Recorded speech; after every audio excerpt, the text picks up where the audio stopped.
In last lecture, we are going through the definition of n groups, then the properties of n groups and some examples of n group. Now, in that lecture, we are look at the what is a semi-group, then monoid, then commutative group and some special group and some theorems on the groups. Now, first we define the definition of an semi-group. Now, what is a semi-group? Let G be a non-empty set with dot as an binary operation.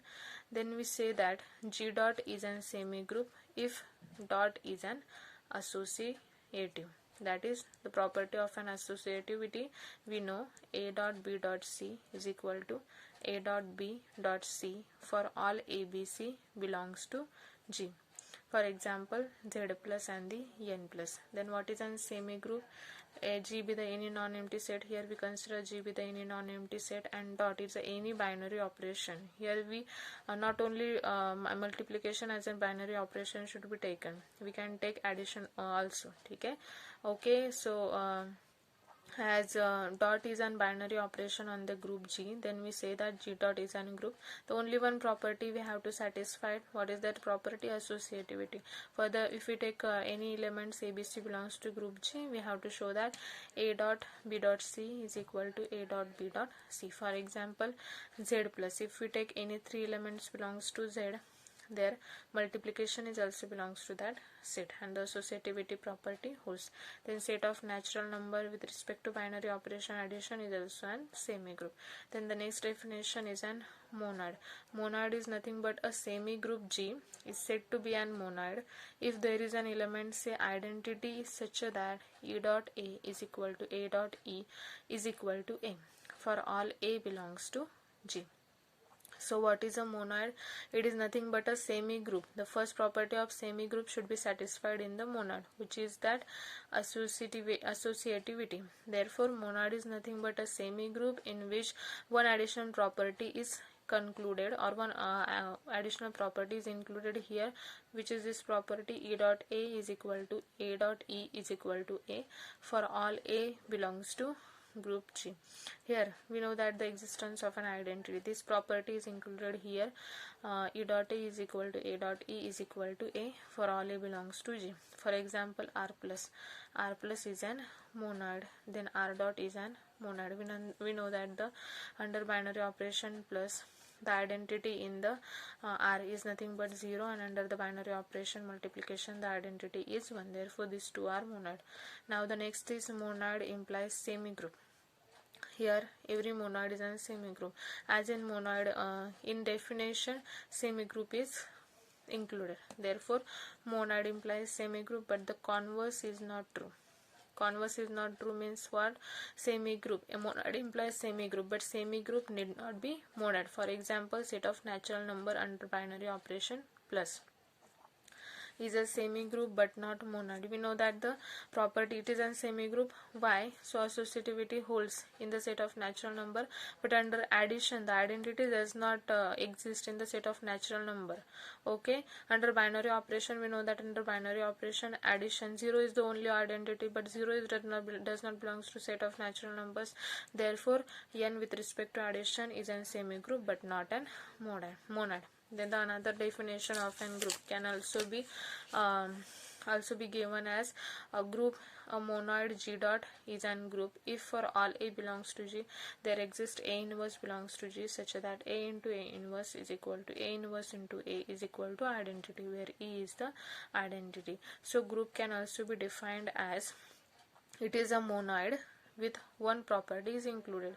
Inverse of every element is exist in that group, that is A into A inverse is equal to A inverse into A is equal to identity, where E is identity of that group G.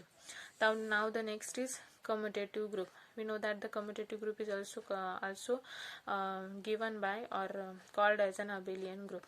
So what is an abelian group? Let G star be the any group, then it is said to be an abelian group if for any AB belongs to G, A star B is equal to B star A. That is commutativity holds. Commutativity holds means under that binary operation A star B is equal to B star A for all AB belongs to group G.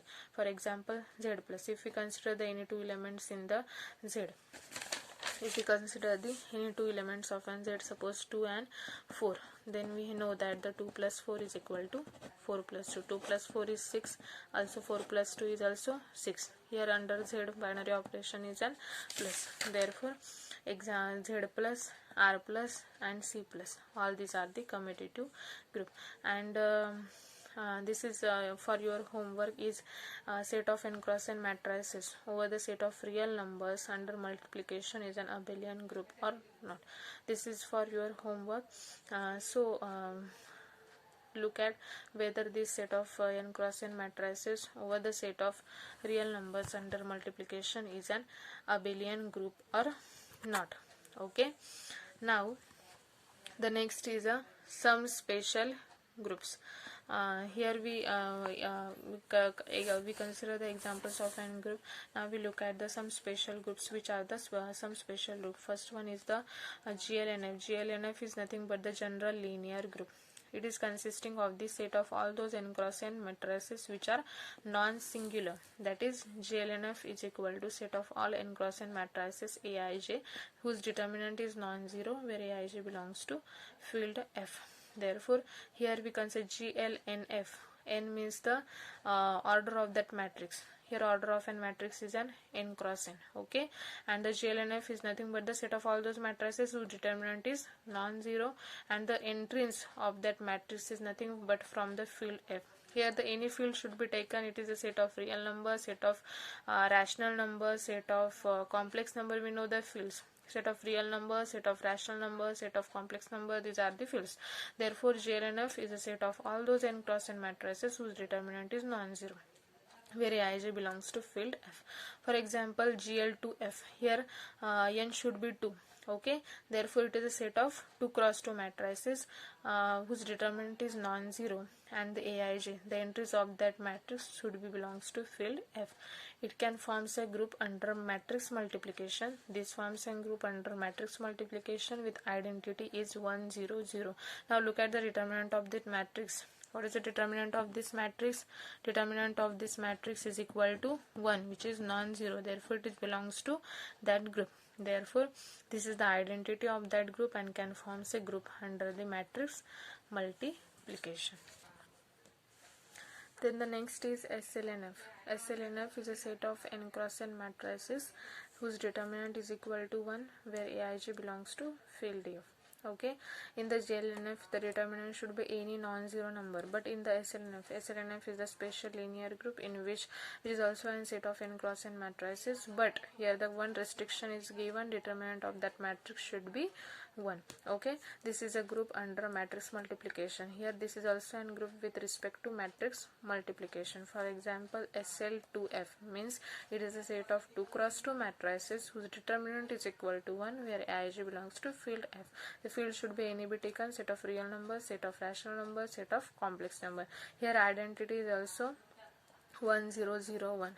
If we consider the determinant of that matrix is also 1, therefore this identity belongs to set of this SLNF, that is a special linear group. Now the next is the Dn. Dn is a dihedral group. What is the form of that group Dn? Dn is equal to set of x raised to I, y raised to j, such that x square is equal to identity, y raised to n is equal to identity, xy is equal to y inverse x. For I is equal to 0 1 and j is equal to 0 1 to up to n minus 1. It forms a group under the composition. Okay, the composition you should be studied in the group theory last year. Okay, and the example of there are many properties and the elements, how we conclude the elements of ND, and they should be we studied in the next you have an in the next lecture. Okay, so how elements are considered in the Dn. This is of the form x to the power I, y to the power j, such that x square is equal to identity and y raised to n is equal to identity, with xy is equal to y inverse of x. Now the next is elementary properties of n group. Then the first theorem of n group is an uniqueness of an identity. Now what is the statement? In the group G there is the only one identity element. So it is an uniqueness theorem on the identity, and what should be given in the statement? In the group G, there is only one identity should exist. There are no two identities are present in the group G. Then how it should be proved? We consider the two identities in the group G. Okay, suppose E and E dash be the two identities in the group G, then we have to show that E is equal to E dash. When this is shown, then we conclude that the group has an only one identity. Okay, so consider E and E dash be the two identities in the group G. Since it is an identity, for the any A belongs to G, the property of an identity A into E is equal to that element itself, that is an A. And since E dash, we consider E dash is also an identity, no? Okay, so for all A belongs to G, A into E dash is equal to also A. Now, as E dash belongs to G, in the first statement we put A is equal to E dash, and the second statement we put E is equal to A. Therefore, when we put A is equal to E dash in the first statement, we have E dash into E. Here we put A is equal to E. Therefore, E dash into E is equal to E dash, and the second statement we put A is equal to E. Therefore, E into E dash is equal to A. Now look at these two statements. Therefore, E dash into E and is equal to E into E dash. These both are same. Therefore, the as LHS are same, RHS are also same. Therefore, E into E dash is equal to E dash into E is equal to E is equal to E dash. Therefore, here we consider E is equal to E dash. Therefore, we have proved E is equal to E dash. That is, here we take two different identities, E and E dash. At the last, we consider E is nothing but is equal to E dash. Therefore, the uniqueness of an identity should be proved. Now, the theorem second is, in the group G, right and left cancellation law holds. That is, BA is equal to CA implies that B is equal to C, and AB is equal to AC is equal to B into C. This theorem is also should be given to you in the last year when you studied the group theory. Therefore, how it should be proved, this is for your homework. How it should be proved. Here we have given the statement BA is equal to CA, and we have to show right and left cancellation law holds. You have to work at home on this statement. How it should be taken: multiplied RHS, post multiplying both sides by A inverse. When we multiplied both sides post multiplied by A inverse, here B into A inverse is equal to C into A into A inverse. Therefore, this is nothing but B is equal to C. Okay, and here pre-multiplying by A inverse, therefore A inverse into AB is equal to A inverse into AC. Therefore, B is equal to C. Here B is equal to C. Therefore, left and right cancellation laws should be hold. And the last theorem is uniqueness of an inverse. For each element A in the group G, there is an unique element B in the group G such that AB is equal to BA is equal to identity. This is like an identity theorem, uniqueness of an identity theorem. Consider any two inverses A and B, and like that, as a uniqueness of an identity, we can prove that uniqueness of an inverse. This is also for your homework. Therefore, in that session we complete the part of an group theory. So in the next lecture we start with the subgroup. Okay, thank you.